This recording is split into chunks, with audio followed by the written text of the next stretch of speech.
অনেক তো হলো দীঘা ঘোরা, এবার পালা বাড়ি যাওয়ারটাই মনটা না বেশ খারাপ হচ্ছিল। এই 4-5টা দিন ঘোরাঘুরি, মজা আনন্দ, সমুদ্রের ধারে স্নান, বেশ খুব ভালোই কাটছিল দিনগুলো। আর কি করা যাবে, এবার ঘোরা শেষ, যেতে হবে বাড়ি। আমাদের বাস ছিল দুপুর 12টার সময়, তাই আমরা 10টা নাগাদ চলে এসেছি লাঞ্চের জন্য। মানে ওই লাঞ্চ আর ব্রেকফাস্ট আজকে একসাথেই হয়ে গেছিল, যেহেতু 12টার সময় বাস।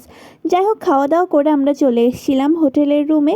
এবার আর কি সমস্ত কিছু গুছিয়ে নেওয়া আর ফ্রেশ হয়ে বেরিয়ে পড়া। এই 4-5টা দিন এটাই তো ছিল আমাদের বাড়ি। যাই হোক, আজকে এটাকেও ছেড়ে চলে যেতে হবে আমাদের আসল বাড়িতে।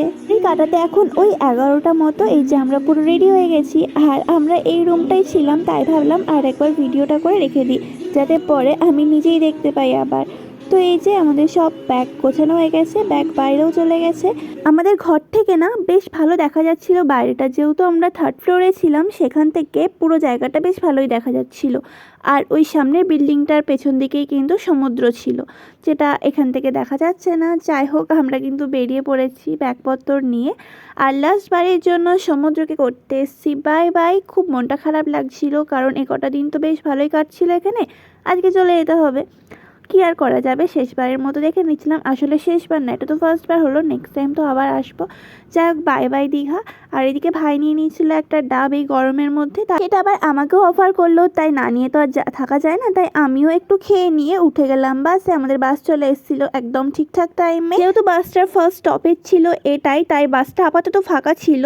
যত রাস্তায় যাচ্ছিলাম তত কিন্তু বাসটা পুরোই ভর্তি হয়ে গেছিলো। যাই হোক, এখন বেলা ওই 12টা মতো আর ছিল প্রচণ্ড গরম। এসি বাস হলে কি হবে, প্রচণ্ড গরম ছিল। কিছুটা দূর যাওয়ার পর তারপর সমস্ত কিছু নর্মাল হয়। যাই হোক, পুরো রাস্তাটা কিন্তু আমি এরকম খেতে খেতেই এসেছি, আর তার সাথে ছিল একটা সফট মিউজিক। এভাবেই আজকে মানে আমার জার্নিটা সম্পূর্ণ হলো। ভীষণ ভালো ছিল এই বাড়ি ফেরার জার্নিটা। বাড়ি যাওয়ার আসলে এখানে আসার জার্নিটা আমার কাছে একটু কষ্টকর হয়ে গেছিলো, কিন্তু যাওয়ার জার্নিটা আমার কাছে বেশ মজাদার ছিল। আমি তো ঘুরলাম বেশ ভালোই। তো যারা আমার আগের ব্লগগুলো দেখোনি, অবশ্যই গিয়ে দেখে আসতে পারো। আমি রিলেটেড ভিডিওতে তার লিঙ্ক দিয়ে দিলাম। আর আমার জার্নিটা সত্যি ভীষণ ভালো হয়েছিল।